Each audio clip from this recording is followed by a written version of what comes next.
We're live from my creative editing suite upstairs here in my secret room in my studio in Portsmouth.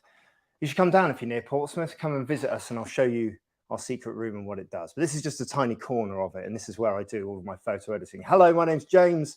I'm a portrait photographer from Portsmouth in the UK. You've probably not heard of me and I see in the chat that you've been telling us where you're from. We had lots of people 2 days ago downstairs in the studio for the live shoot. And they were from all over the world, from places far and wide. So do get in the chat. Tell us, we want to know where the furthest person is who's tuning in live. It still amazes me that we can do these things live. When I first started to go to photographic seminars, you had to go in person into like a village hall somewhere. But this is great that we can reach out to so many people globally. So let us know where you are. There will be a prize for the person who is hailing from the furthest.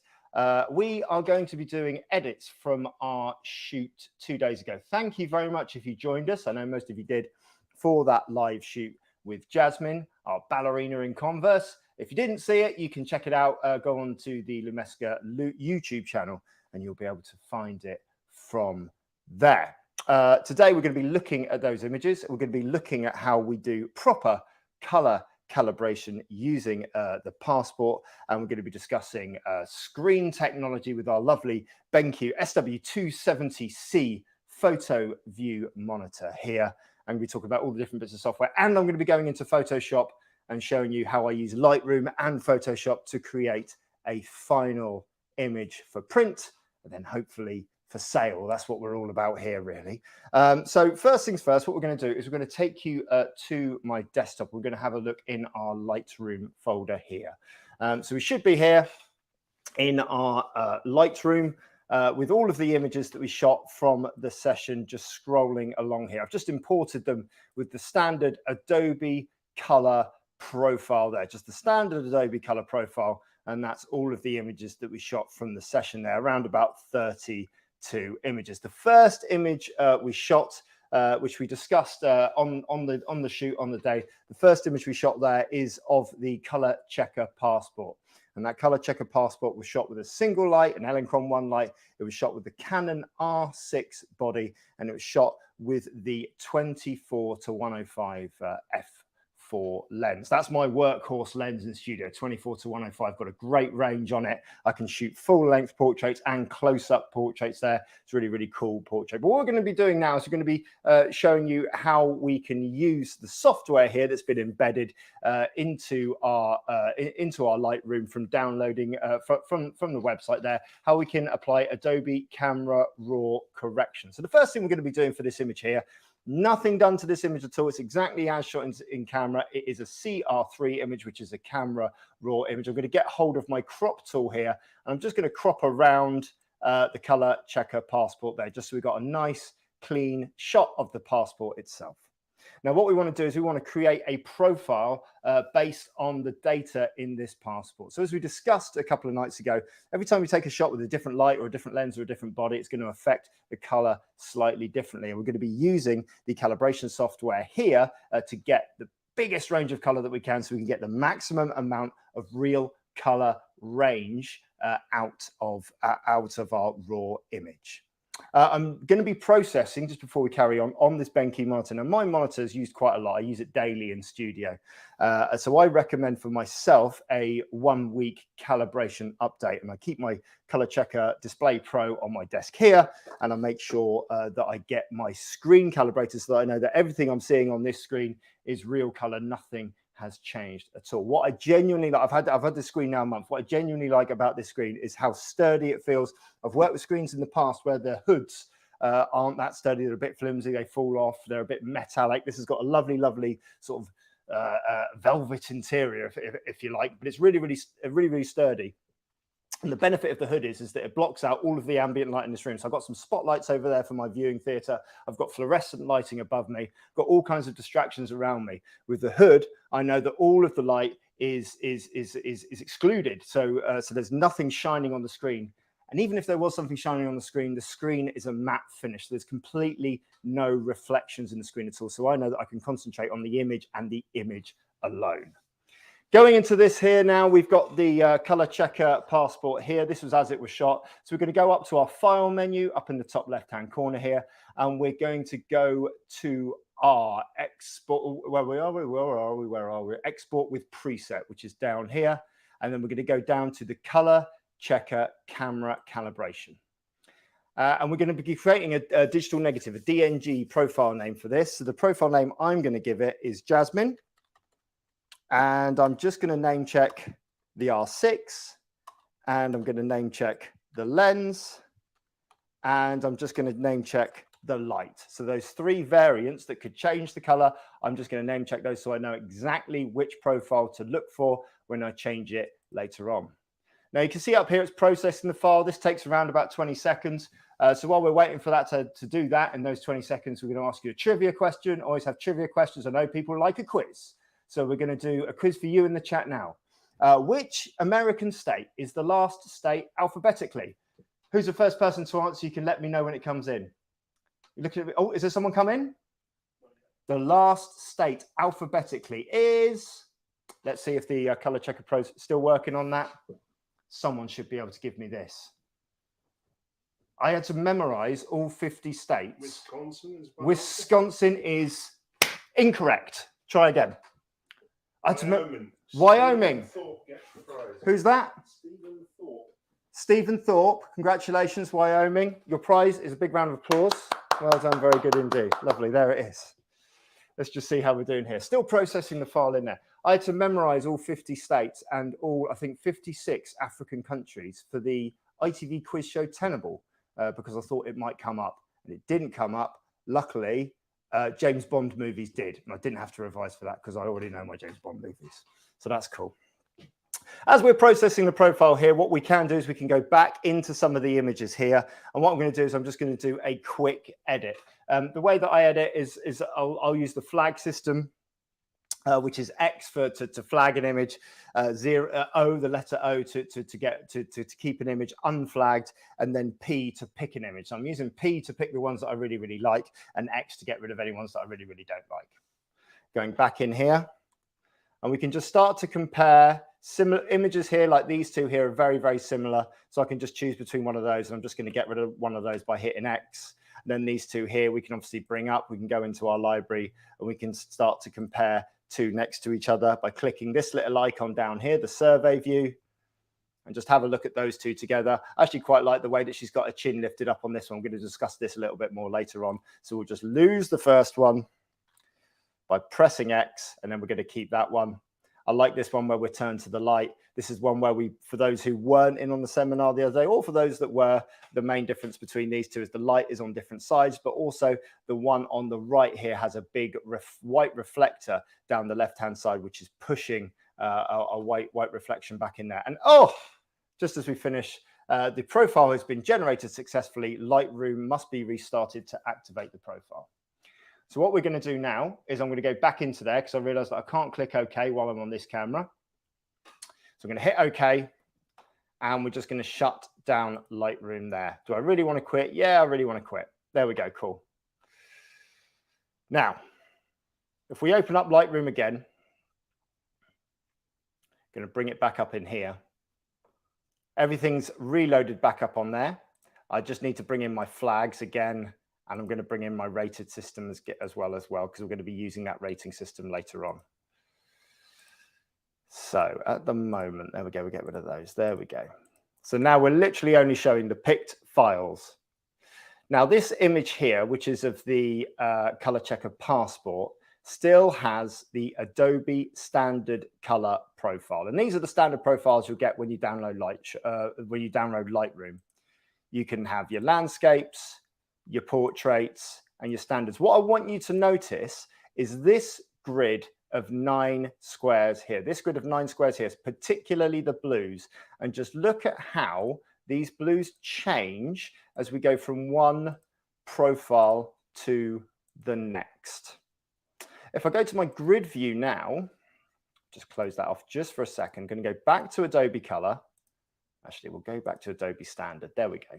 We're going to hit this icon here, which is going to bring up all of my profiles in grid view with my favorites at the top, Adobe Raw ones there, camera matching ones there, and all the way down into profiles. Now, profiles, this last one here, are all of the profiles that I have saved previously using the software. Now, when I find my one, which is the Jasmine R6 24105, which is this one here, there we go. And I'm just going to favorite that one. So now when I close this off, up in my shortcuts here, I already have the Adobe Color Landscape and Vivid ones, but my Jasmine R6 24105 is already in there for a quick find. Let's go back to Adobe Color, look at those blues. And now let's go back to Jasmine. Look at those blues. Look at the difference in all of the colors there, but particularly the blues. And if we're not shooting with the passport, if we're not taking a color reading, and if we're not using Adobe Camera Raw correction, then we're losing data. Or to put it another way, actually, we're not maximizing the data in the raw file. Okay. Now, there is a super quick way to do this as well with our color checker camera calibration software. And we're just going to bring this up in here.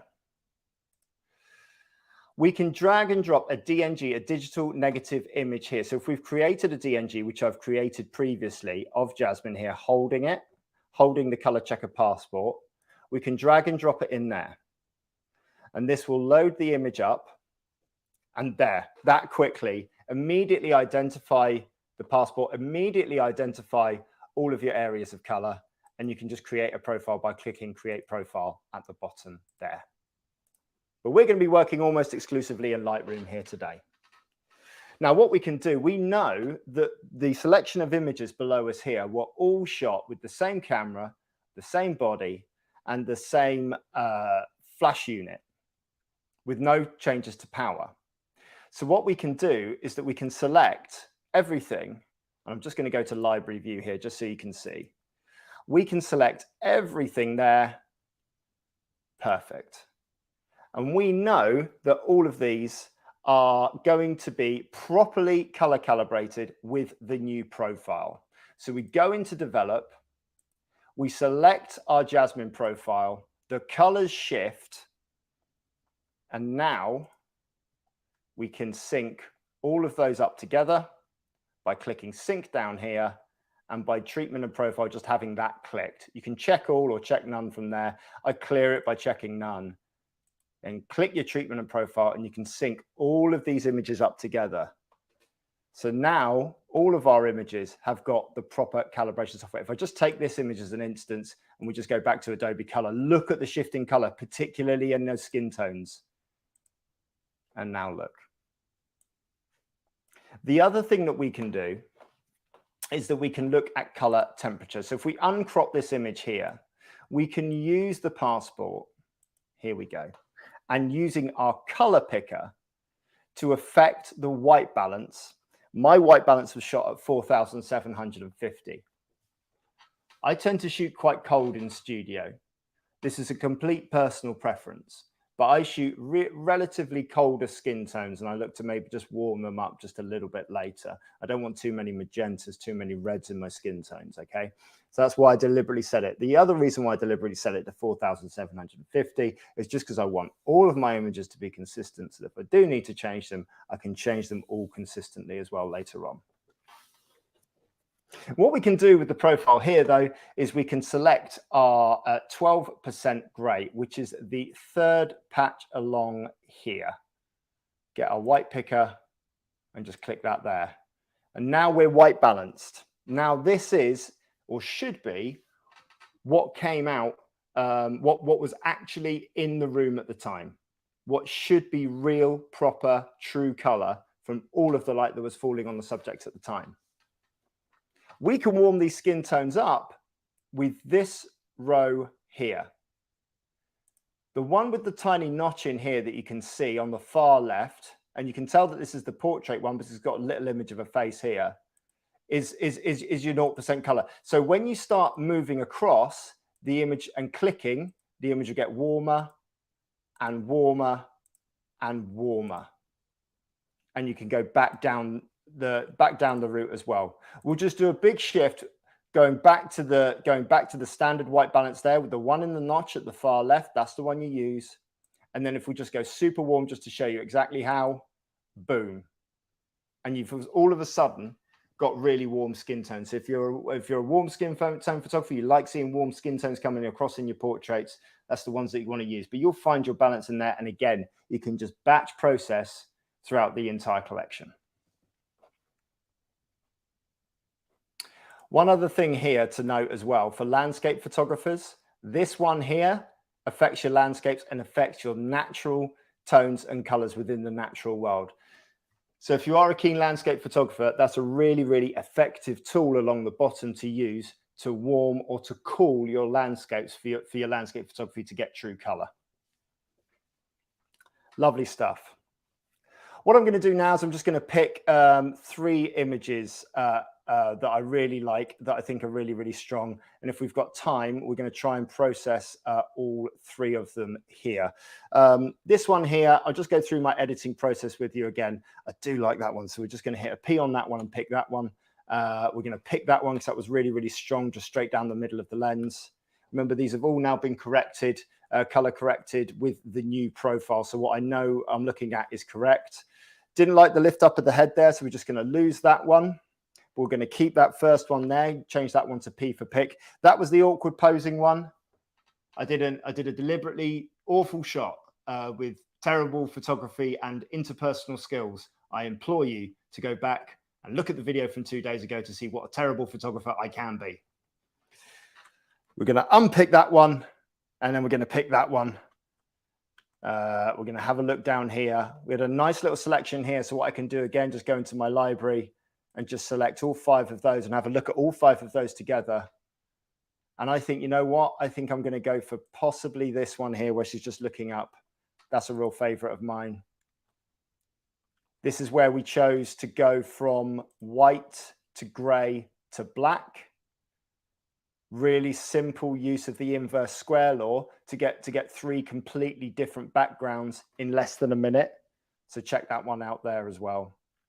And I think one more that we're going to try here is we're going to do this one here. Now, this one here was shot with the same light and the same lens and the same body as the first few before we changed halfway through. So we went back to our original setup with this one. So we can use the profile that we've set up already on this one to bring back some of the color. What I want you to really watch on this one is the color of Jasmine's top at the bottom, this sort of like corally style top. Just have a look at how much color we can bring back here. We're going to switch from Adobe Color. I'm going to go straight into Jasmine R6 24105. Here we go.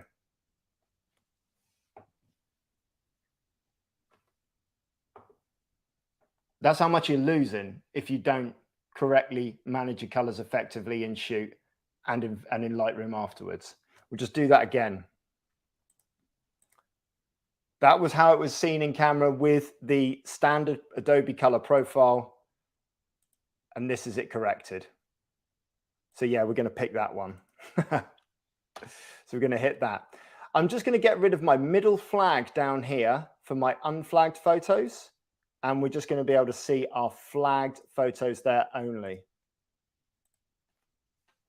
So typically when I'm shooting, for anyone who shoots families and family sessions, I can shoot up to 250, 300 images in a family session. You've got a big generation, lots of different people there, lots of different groups. Typically, it'll be around about 200 family of 4. You want to make sure you're getting good reactions. You want to make sure you're getting timings right. If you're dealing with kids running around, it can sometimes be a little bit hit and miss. My first run through will always be in Lightroom. I'll never delete off the back of the camera because you can never be completely sure off the back of your camera exactly what's sharp, what isn't. So you need to see these images big. So if I get through 200, I will just go through them and get rid of 3/4. I'll get down to 50 straight away. Just X on my Lightroom, getting them flagged with a cross flag. And I'll then go into there and I'll just get those deleted, get them off my hard drive. I'm now left with 50. In this studio here for family photography, we go from 50 down to 20 and we don't show any more. We don't want to give people options. We don't want to give people things to say similar shots. Which one do you like, this one or this one? We want to give them a completely different shot every single time. So it's harder to say no. So for that second run through, what I'll do is I'll go through my picks. So I'll go from 200 to 50 with my unpicks. and I'll go from 50 to 20 with my picks, and I should pick 20. Occasionally I'll pick more. I'll get a second opinion in. If I'm up to 30, my wife comes in, she'll get rid of 10 because she's looking at it with a much more, what's the word I'm looking for?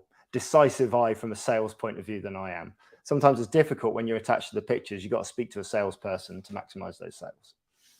So these are the 5 here. We're going to be looking at these. I think the 3 we're going to process, though, are going to be this one. So we'll give this one a 5 by pressing the number 5 on our keyboard. This one will press 5, and this one will press 5. So now I can come over here on my star. Where have I been? Good point. This, I can come here on my star rating and hit the 5s. And now it's showing me just flagged and just my 5-star pictures. For this first picture here, we're just going to have a look at them now individually because I can afford to develop them individually. We're going to have a look at what we can change just a little bit. A tiny, tiny, tiny, tiny bit of warming to those skin tones, just a little bit, just by moving that temperature gauge. I just nudged it up there to around about 4982. We can round up to 5,000 just by clicking on it and typing in 5,000 and hitting enter. The exposure there, we're just starting to go on the skin tones into white just a little bit, but I do want a little bit more exposure there, just a little bit of a lift, always with a tiny bit of contrast. Now where those areas of white are going into high white, I'm going to try and bring them back in. I'm going to drag this highlights one down, and I'm going to drag this whites one down as well, just to retrieve some of that information. My shadows and my blacks are going the other way because I want to even out those tones from the highlights to the shadows. Texture and clarity. This really, oh, hello. My live feed's gone. Texture and clarity. What I'm going to try and do on these, it depends on the type of shoot that you've got. This is a soft feminine shoot. So what I want to do is I want to bring those down just a fraction, just to give us a nice soft feminine edge to some of the skin tones. We'll go into image number 2 now. This one here, I'm going to crop later on in Photoshop. And we're going to have a look at the tones in here just by going over the top. We can see that it's pin sharp. Anywhere that we click on it, we can go in nice and close. So wherever you click, you go in nice and close. But I'm looking at that face first. That's pretty good. I'm going to keep it actually a little cooler on this one, just to bring in some blue tones in and around that background, going for a slightly cooler image because she's sort of like looking a bit like an ice princess, a bit like an ice queen there. And we're just going to do the same with those sliders again and bring those textures down again there. And then this is the last one with Mum. Again, we want to be forgiving on this one. Little bit of exposure, but not too much.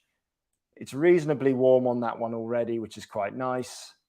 Going to bring in our contrast, down with the highlights, up with the shadows, get a bit of detail back in that hair. And then again, your texture and your clarity, I'm just going to bring them down just a little bit, just to be nice and forgiving. And now what I'm going to do is I'm just going to edit in Photoshop. And that will open up my Photoshop folder.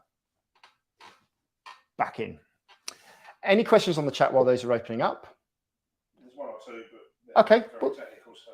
Very technical questions. We will make sure there are technical people here who will make sure they get an answer to you.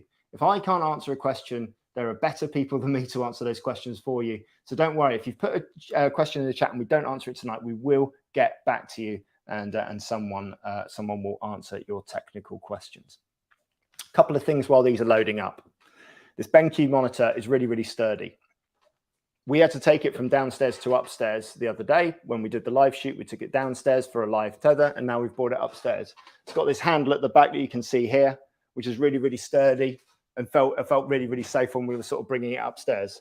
To move it up and down is actually really simple. It's got a really, really nice, light, smooth functionality to it. Bring it round to the side, round to this side, and tilt forwards and tilt backwards. Tilting backwards is really good and really key, because when you're using the calibration device, you want to get it nice and snug onto the screen. So having that tilt backwards means that you're getting a proper, good, simple calibration. And then your slot at the top there, the calibration unit goes straight through there and straight down, and then you just close that off for when you're editing. Really, really simple. The other thing that's really cool here is this hot puck, which I'm going to be showing you what all that's about in just a moment. Anyway, let's have a look at those images. Cool. So what I'm going to show you now is how I would edit an image for print, just using a few very simple Photoshop techniques. Now, there are 1,000,001 Photoshop tutorials on YouTube and on Facebook and everywhere, with lots of technical details and technical things you can do. And there's loads of people out there. You can subscribe to their groups, and they will show you how you can spend 2, sometimes 3 weeks photoshopping a single image.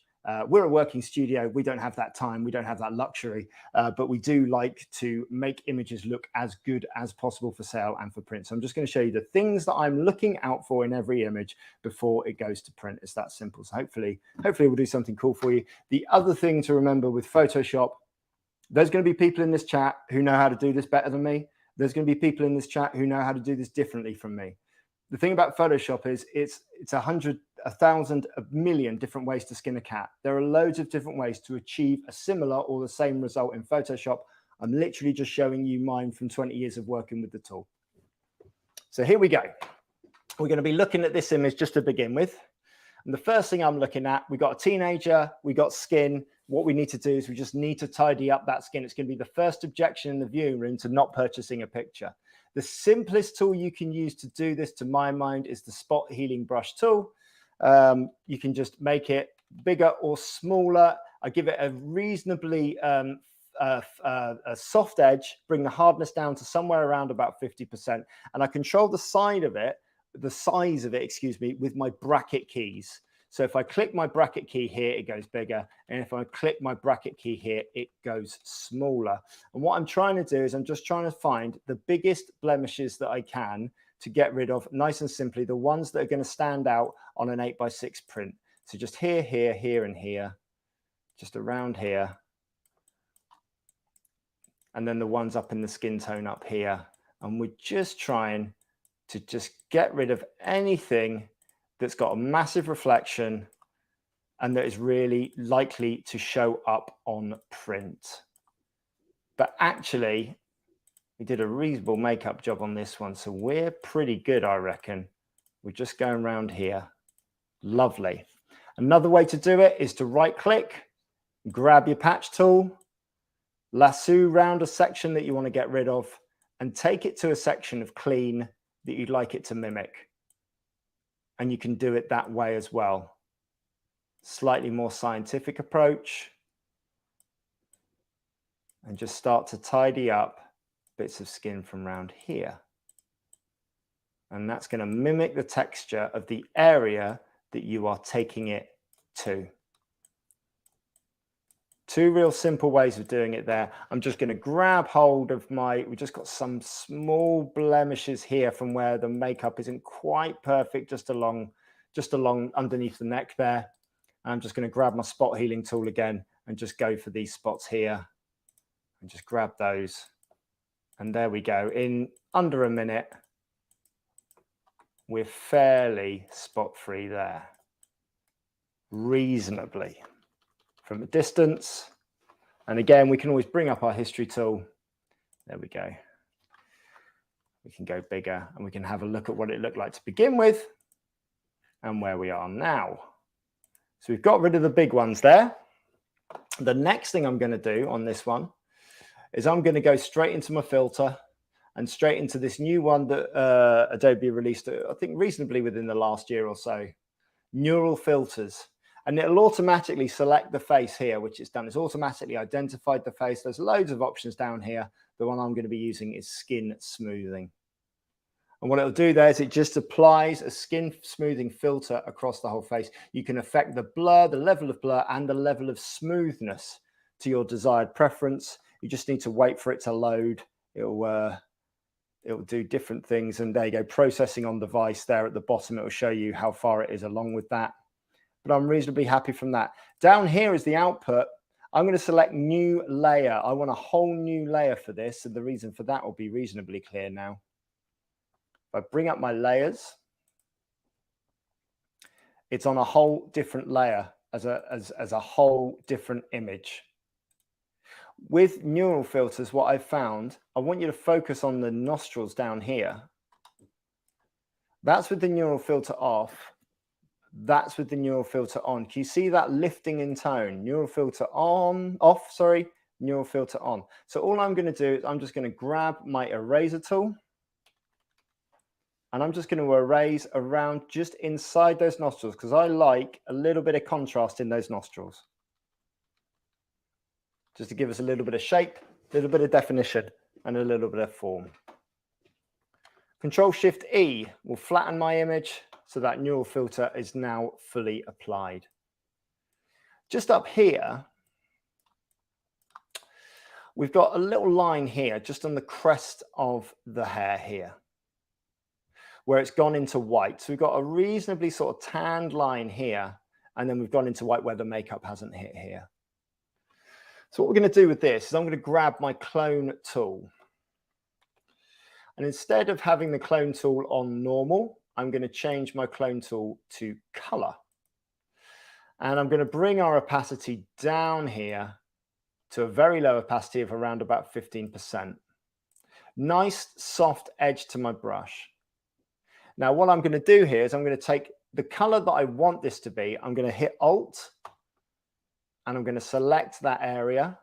And then just really gently, I'm just going to go over that slightly whiter bit with the color mode on.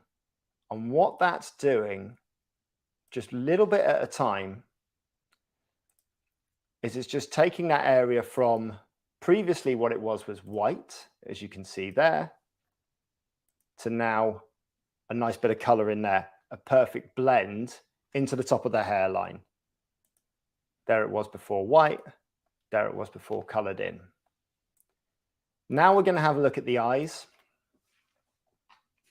Really important eyes. Eyes are the focus of any portrait. They're the first thing that you go to.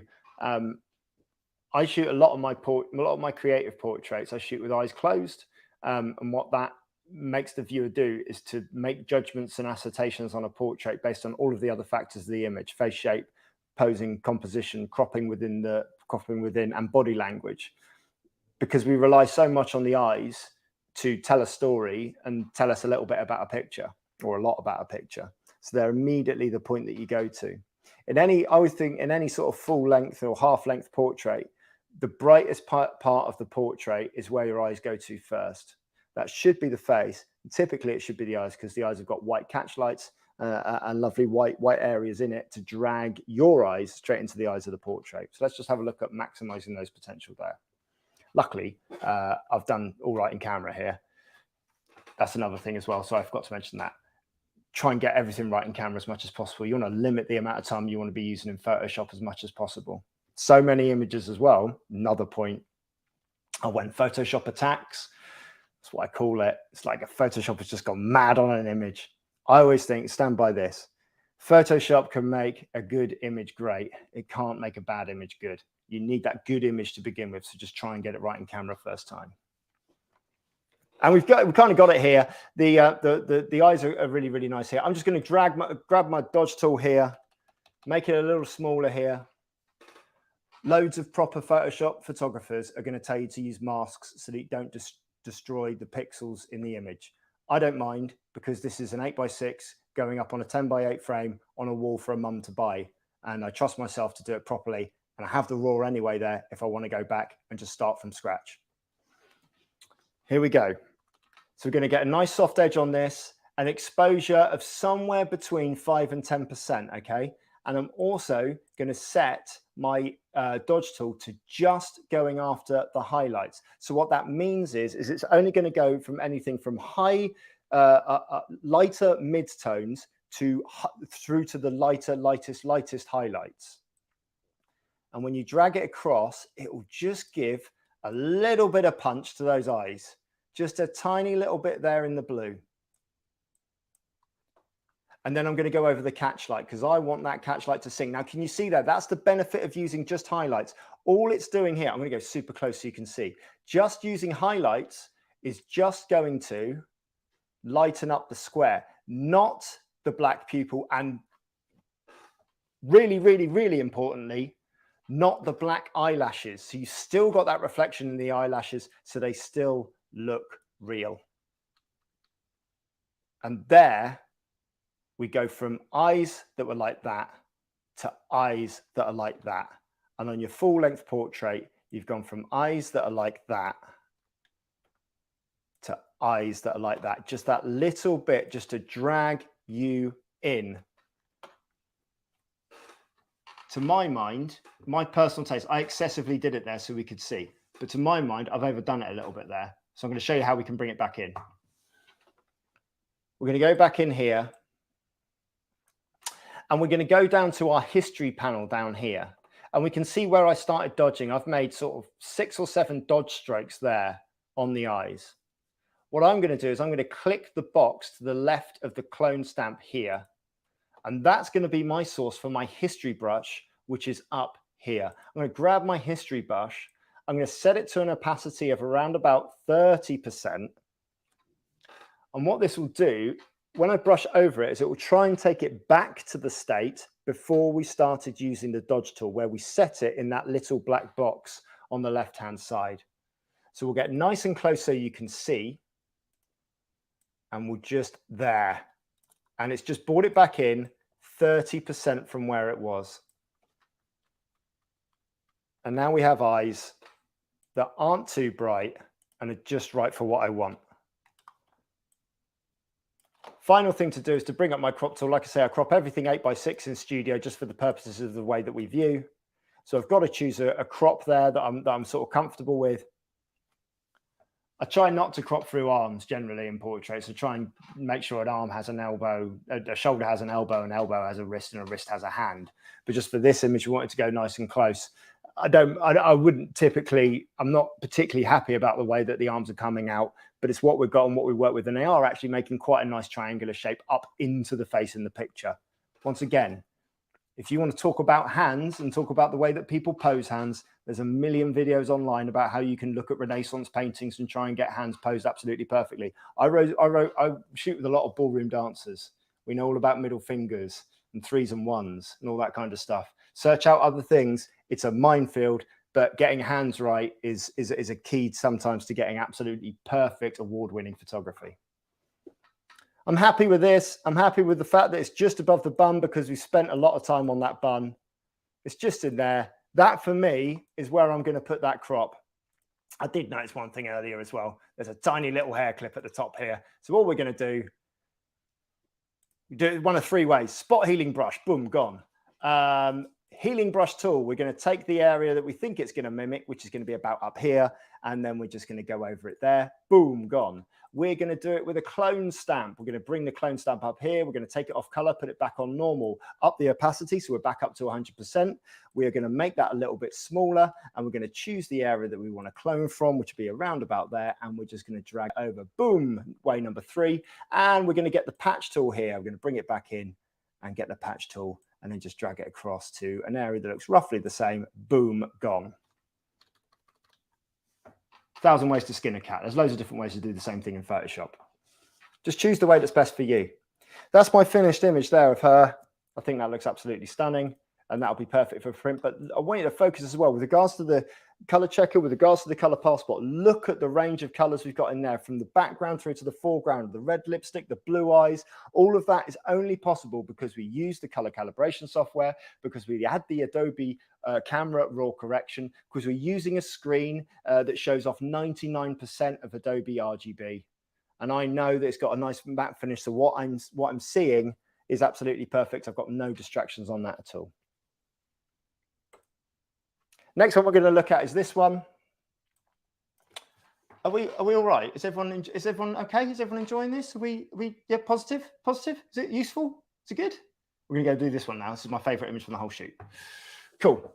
So this one here, I'm not happy with where the catch lights are, but I can't do anything about it. If I was to reshoot this, I would bring that light up so that those, or bring her head down, do one of those 2 things, because I've got catch lights right in the middle of the pupils there. But I think just for the sake of the fact that those eyes are probably, I don't know, what, 1% of the image, and there's so much more to this image, I'm going to keep it, and I'm going to work on this. The first thing, because of my OCD, I'm not happy about, is the fact that it's not straight. So none of these lines are straight. And I like working with straight lines. I like working with asymmetry or symmetry, but either way, I can't handle an angle like that. If you're going to do a Dutch angle, do a Dutch angle, 45 degrees, 45 degrees or nothing. That's what I say. So what I'm going to do is I'm going to, first of all, I'm going to do it the other way round as to what I did last time. I'm going to do my crop tool here, and I'm going to start off with the crop and then work backwards through the image. So I'm going to get the crop right first. And I want to see a lot of that posing block. That'll do nicely, I think. In fact, I'm going to come just slightly out. So the important thing to bear in mind here is this grid that Photoshop has given me with these 5 1/8 points, the third points, I suppose, if you like, within that, looking at the points of interest. And I want to try and get, what I'm trying to work out here is trying to get her shoulders and her head in the top third, the converse in the bottom third, and everything else in the middle. And I'm looking at these arms and trying to get them evenly balanced within these lines here so that I know I've got roughly even balancing either side. That looks about right to me. If anything, we want a bit more space on the right-hand side here because that's the space she's looking into. Let's just hit that, see how that looks. And we're going to bring that, fill the frame with it. Nice. And we're going to bring our line down here just to see how straight is that backdrop. It's not awful. It could just be a little bit better. But for the sake of this, I'm going to keep it at that. Now, what we've got is a problem down the left-hand side. We've got this area here, which is obviously white where we didn't shoot. There's no information there, no data there at all. Now, for the sake of an 6x8 print, what I'm going to do is this. I'm going to select everything to just outside the knee here with my marquee tool, which is located top right on my panel here. I'm then going to hit Control T, which is the free transform tool. I'm then going to hold down my shift key. I want this to drag around here. If I do it without holding down my shift key and I start dragging that out, that box is going to go up and around there, and I'm left with a problem that doesn't look good. So what I'm going to do is I'm going to get to my free transform. I'm going to hold down my shift key so that just this area here is just going to drag out. I'm fully aware I'm destroying pixels whilst doing this, just so you know. But it's not too much of a problem because it's only the background. It's only getting printed 8x6. I think we're going to get away with it. We'll deselect that. Now we can get this big area here, but we only need to drag it a little bit and less than the bottom and destroy even less pixels here by just pulling this across just to there. Beautiful. Now, what we can do here is if I get my adjustments levels, my adjustment layers up, and if I get myself my levels, there we go. This is a levels adjustment layer. I should be able to see, and you'll forgive me if I can't. There we go. That will do nicely. I'm just going to pinch it in the middle there. Cool. Lovely. And I'm going to go into my layers now, which I've lost. They are there. Lovely. The bit where those two bits got stretched apart from each other is just there. So there's just a line on here that just needs looking at. By squeezing together those layers, I can see where those lines are, and I can start to patch it and sort of smooth it out just a little bit there. I can even just get my mixer brush tool and just start mixing it together there and just getting all of these bits in so that there's no real marks along the backdrop. Get rid of our levels there. It's a really good way of searching for dust on your sensor. If you take a mid-grey portrait of a flat white wall and pinch those levels in together, or drag, in fact, we can do it on this one. We'll do it on this one here. We'll get our adjustment layers here, get the levels up again. And if we drag, there we go. If we drag this end all the way across, we would eventually see where all of the dust in the sensor would be. And as you can see, that's on the background, those ones down there. These little marks down here, they're on the background. So we're going to just spot heal those out. Excuse me. Lovely. That's fine. You'll see I'm such a resourceful photographer that I clean my my screen on my R6 twice a week. Little swabs, get them online. Do keep your cameras clean. Every time you change a lens, you stand the risk of getting dust in there. The dust sensor cleaning technology is excellent. It's not foolproof. Keep your cameras clean.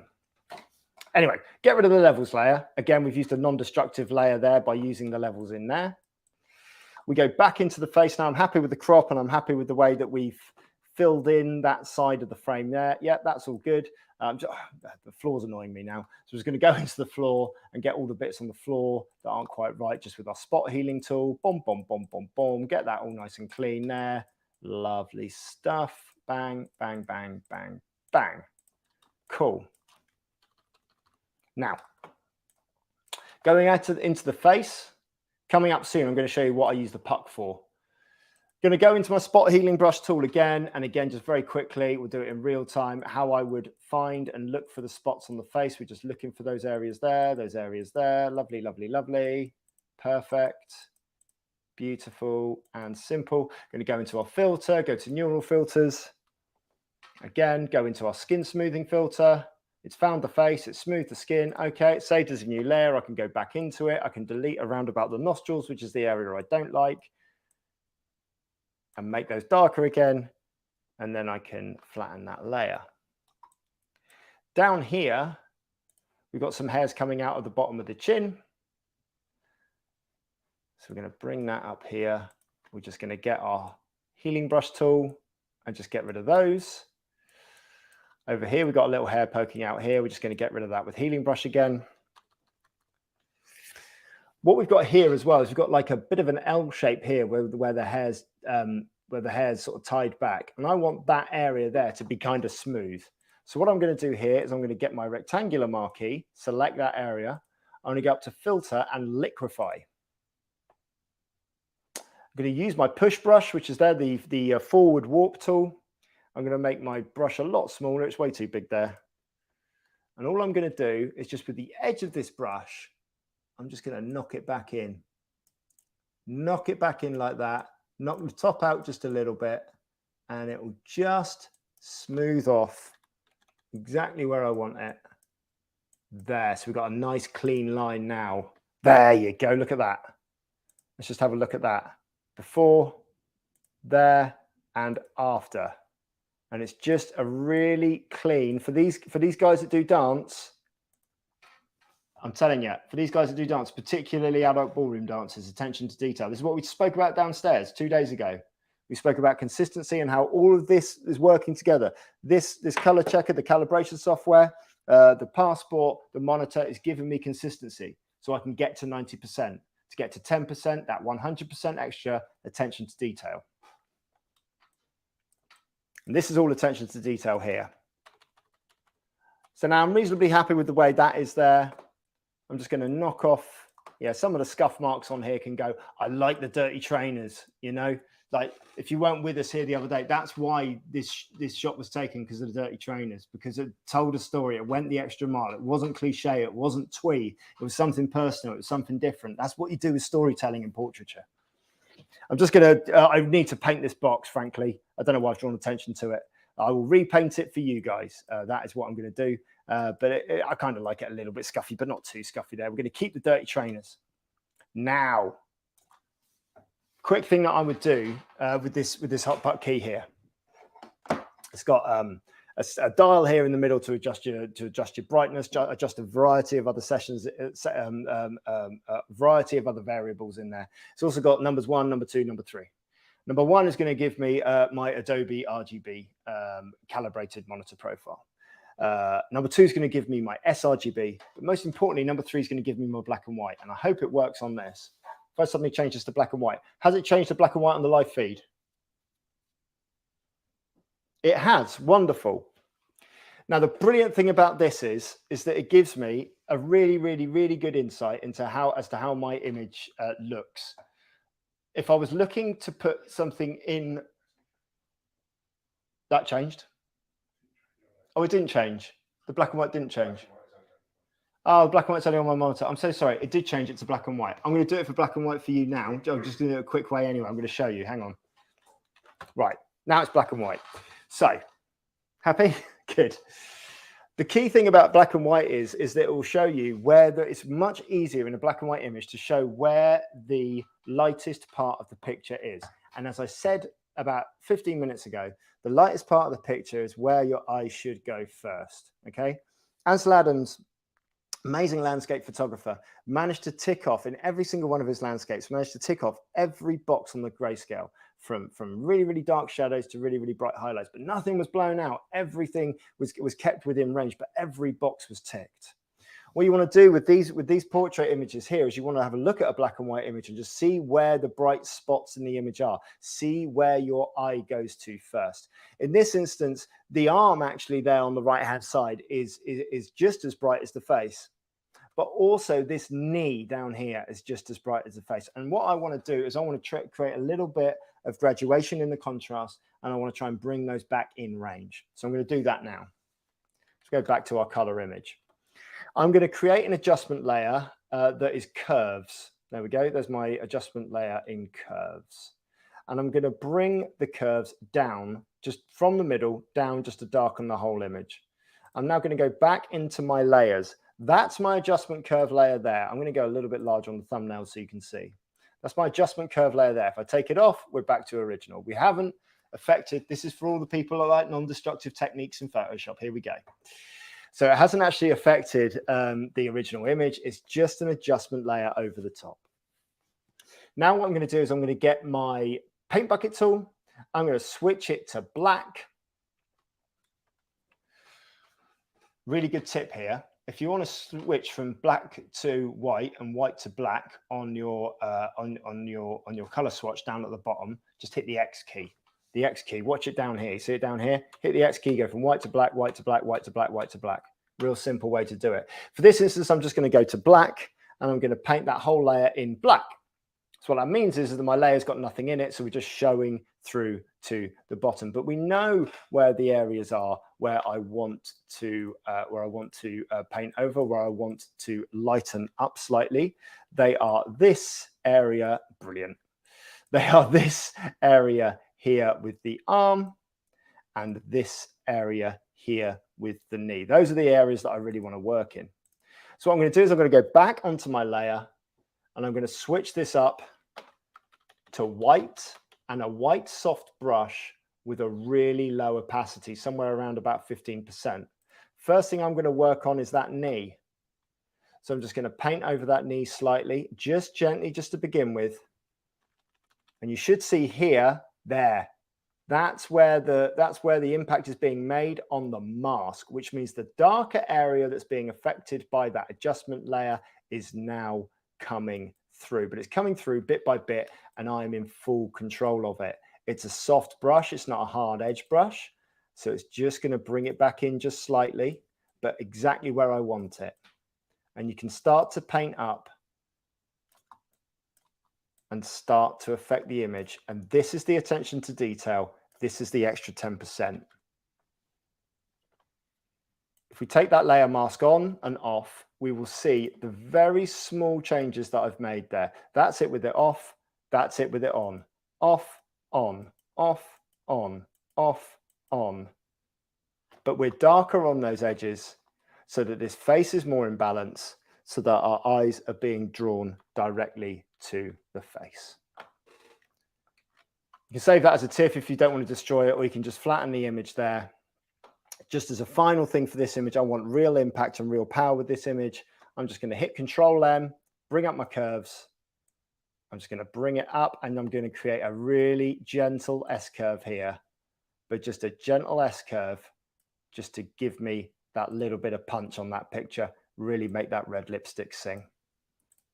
So there we are. That's image number 1 processed, image number 2 processed. How are we in the room? We're good. Okay. So 5 minutes, quick edit on this one. This one's gone, yeah? Yeah. Squid diddly. So this is the mum and daughter image, nice and big. And as we saw in Lightroom, how much more color we've got coming back off of that top now. Okay. Mum and daughter image is really, really important. As we discussed, we discussed in the shoot here that we posed mum behind, daughter in front, gives mum a slight protection away from the camera, but we managed to say a few things and get a nice natural smile. That's what we're looking for. Okay, so again, real simple here. We're just going to go super close into the image in here, and we're just going to get a spot healing brush and just go over and just start spot healing again. Start bringing things in here. Now, the key thing to this one here is, which is quite interesting down here, is that we have a tiny little lipstick mark just down here, just underneath the lipstick. So we're just going to go around here, just grab that and bring that to a similar area. There you go, completely gone. And while I'm on the patch tool here, I'll just go through patch tool, patch tool, patch tool. Mum's over here. Mum's got beautiful complexion. Not a lot needed to do there with mum. What we'll do is we'll go again into neural filters, skin smoothing, and because there's two faces in the image, the blue box is the one that you've selected. That's the one that we've done their skin smoothing for mum, and then we go over, we just adjust some of the settings, and we can do skin smoothing for daughter as well, and they will both be processed on the same layer there. We can go into it again, exactly the same as I've done before. I'm just going to wipe out around about the nostrils, just get a little bit of tonality in there. That's lovely. Now for me, the coral and the lips and the reds are just a little bit too much there for me. So what I'm going to do for this image here is I'm going to go to Image, Adjustments, and Selective Color. And that's going to bring up here. Now, I'm not just going to take the blacks out of the reds. That would be ridiculous. But what I do know is that what's probably happening here is there's a lot of magenta pushing through. So I'm going to select my magentas. I'm just going to bring the blacks of the magentas down just a little, not much. And you can play around with these sliders. Actually, by bringing the magentas down, that evens it out and makes it kind of nice. That's really nice in there. It's just a little bit less harsh now in terms of the reds. Just go back a step and we'll go forward a step there. Now we've got to decide on a crop. It's going to be a horizontal crop here, landscape crop. It's not so important that the bun's in shot here because it's not a ballerina picture. And this isn't normally how she'd wear her hair. We specifically did that hair for the photo shoot. So I'm going to go for a real close crop in here. In fact, I'm going to go even closer so you can't see any of that bun at all. But beautiful color there from the background. The lipstick now not completely overpowering. We could go into that. We could brighten up the eyes a little bit more. We could get rid of the reflection underneath the chin from the top where it's sort of gone a little bit red under the top. But ultimately, for these family images, what mums are looking for are pictures of their children looking at the camera, pin sharp, smiling. And if you do that, then you stand every chance of making money from family photography, or at least creating some memories for people to cherish forever. That's all we really want to do with family photography. That's the whole thing about getting a print. Get a print in hand. Is there any questions on the chat? Just one. Yeah. Which is you can do similar editing techniques in both Lightroom and Photoshop. What thing do you prefer to do in both programs? Oh, right. I prefer to do my batch processing, my color correction, my contrast and my adjustments to the tones and the colors in Lightroom. I prefer to do all of my cloning, all of my, anything that requires making a thing that's not there, I think is probably the best way to put it. That's what I prefer to do in Photoshop. I used to do all of my processing in Photoshop, and I only actually came over to Lightroom about 18 months ago. So ask me in 18 months' time, I might be doing it all in Lightroom. I don't know. They're all interchangeable tools. I used to use Bridge. I still do use Bridge. I don't think anyone uses Bridge. I'm still using Bridge. But yeah, so, and I'm always still learning as well, which is like a really, really key thing, I think, which is, you know, really, really, really powerful. Couple of things. There's one other thing I forgot to mention about this monitor, which is the thing I really, really like about it. It's got USB-C connection, which you can use for powering devices and for connecting to. But what I really like on it, on this side here, is an SD card slot. And that saves me going through all of the camera software and finding the right cable for the camera or finding where I've put my card reader. It just makes it so much simpler. It's got its own unique cable. And I genuinely, every shoot, I come up here and I stick the card in there and it just downloads straight from the monitor into my hard drive, which is cool. So yeah, love it. It's really good. Anything else from anyone else? Nothing. Lovely. Thank you very much to everyone who's joined us from Muse by Lemesca and AQ Color by Ben Q Europe. And thank you to both of those for inviting me to give you a tutorial today. I hope you found it useful. If you do have any questions, you can find me on the internet. I'm Y2JimBob. Follow Musselwhite Photo on Instagram because I promised my wife I'd get us up more followers on Musselwhite Photograph on Instagram. So do follow us on there and she'll be pleased. That'll give me, it's her birthday on Monday. So that'll give her a nice happy birthday if you give us a follow. Musselwhite Photo on Instagram, give us a follow on there. And if you like portraits of half-naked men, follow me, Y2JimBob on the Instagram. Thank you to everyone who's invited me to do this. Thank you for being a part of it. It's been fun.